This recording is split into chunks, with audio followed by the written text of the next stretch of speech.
Sir ऐसा है कि पहले जैसे जब हम शादी नहीं हुई थी तो हम उतना ज़्यादा मतलब ये कर्म कांड वाली भक्ति नहीं करते थे, है ना, बस परमात्मा दिल में है ये मानते थे। लेकिन जैसे ही जब शादी हुई और मेरे ससुराल तरफ से हमने देखा कि उन लोग बहुत ही भक्ति में हैं, व्रत भी ये सब, और मेरे घर में भी करते थे पर मुझे इतना नहीं करती थी। लेकिन जैसे ही शादी हुई उसके बाद से इतनी लाइफ में प्रॉब्लम चालू हुई, इतनी ज़्यादा कि मतलब ये 18-20 साल ऐसे गए हैं कि तकलीफ़ ही तकलीफ़, हर तरफ से तकलीफ़। और उसके बाद मुझे भक्ति की तरफ बढ़ गई मैं, मतलब है ना, जैसे दुर्गा जी के 9 दिन के व्रत करना, कौन सी ऐसी चीज़ है सर जो हमने नहीं करी। चाहे आप बोलिए A to Z भक्ति जो होती है ना, हमने पूरी की है। हर देवी देवता के शरण में हम गए हैं, मंदिर मंदिर भटके हैं हमने।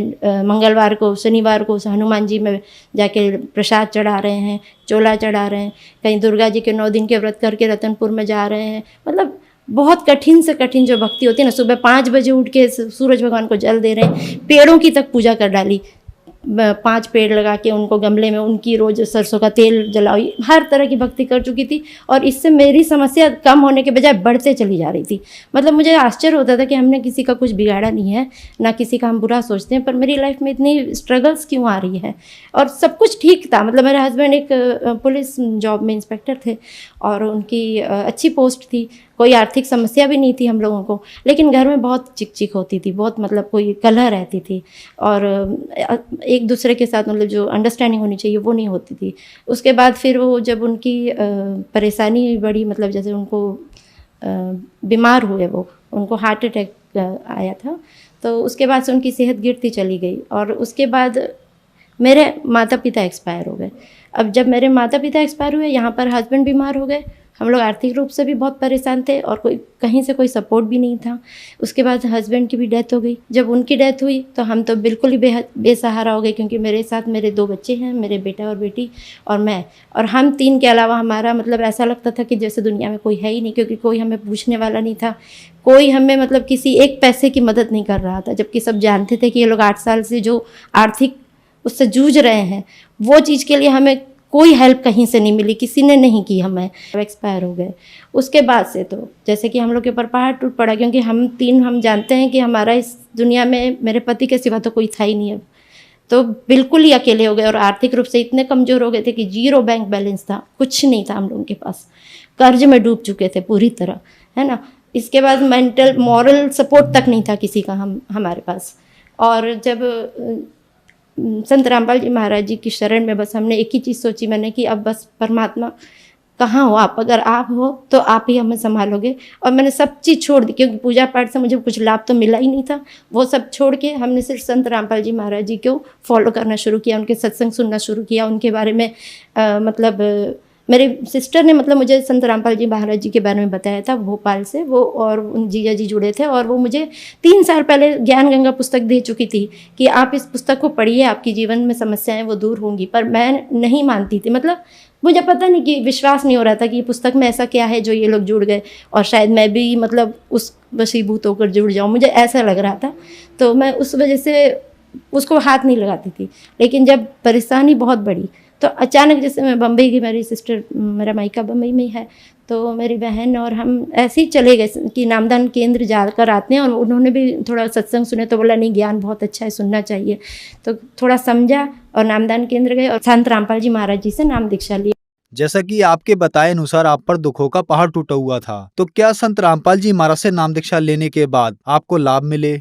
संत रामपाल जी महाराज जी से जुड़ने के बाद जब मैंने उनको अच्छे से ज्ञान को समझा और फॉलो की, पूरी भक्ति की जो मर्यादाएं होती है वो सब कुछ, तो मुझे मतलब ये 1.5 साल का समय गया। जब मेरे हस्बैंड 2019 में गए और उसके बाद 2020 में ये कोरोना महामारी भी आ गई, और उसकी वजह से तो आप समझ ही सकते हो कि कोई आर्थिक लाभ तो छोड़ दो, कोई साथ भी नहीं था हमारे, हम अकेले रहे उस टाइम पर।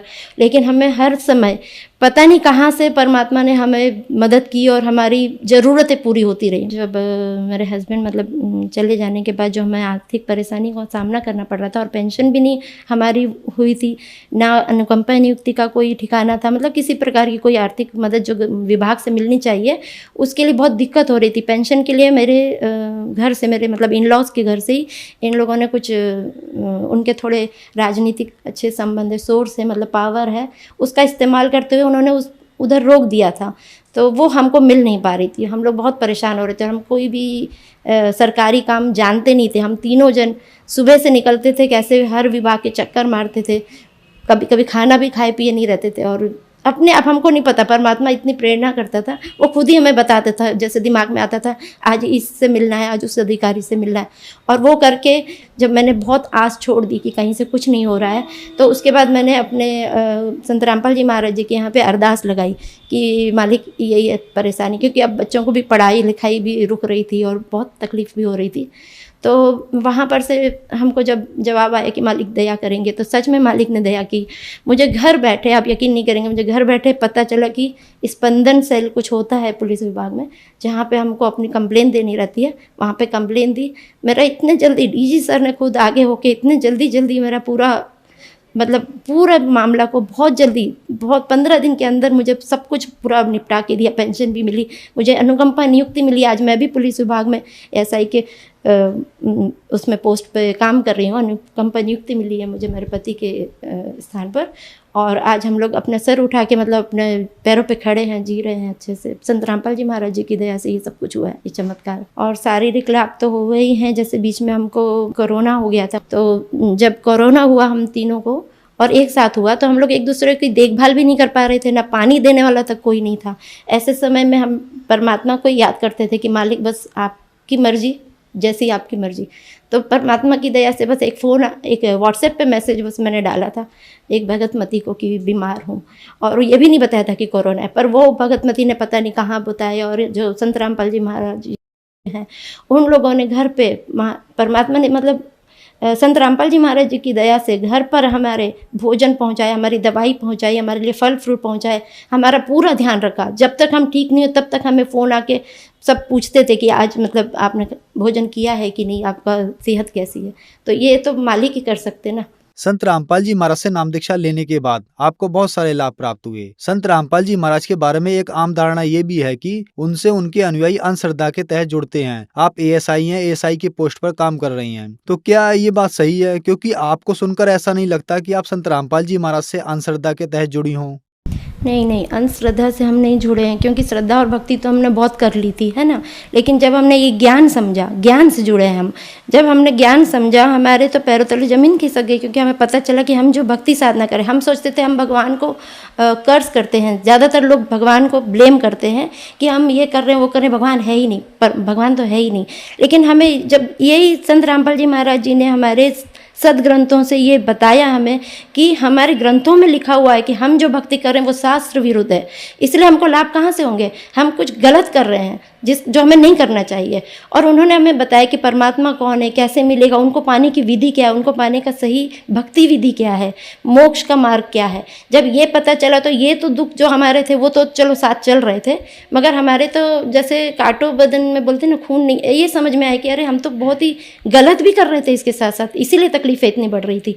और जब हमें पता चला कि ये शास्त्र अनुकूल साधना देते हैं, संत रामपाल जी महाराज जी जो हैं वो शास्त्र अनुकूल साधना देते हैं। हमारे सारे सदग्रंथों, यहाँ तक कि वो कुरान, बाइबल, गीता, हमारे जो 18 बोध, 6 शास्त्र, 4 वेद और ये 5वां सूक्ष्म वेद है जो हम तक पहुंचा नहीं था, ये तक संत रामपाल जी महाराज जी ने खोल कर बता दिया, हम लोगों को ज्ञान दिया है। और वो प्रमाणित ज्ञान देते हैं। उस प्रमाणित ज्ञान को देखकर ही मैंने इस भक्ति में आगे बढ़ी हूँ और मुझे इसमें लाभ ही लाभ मिले हैं।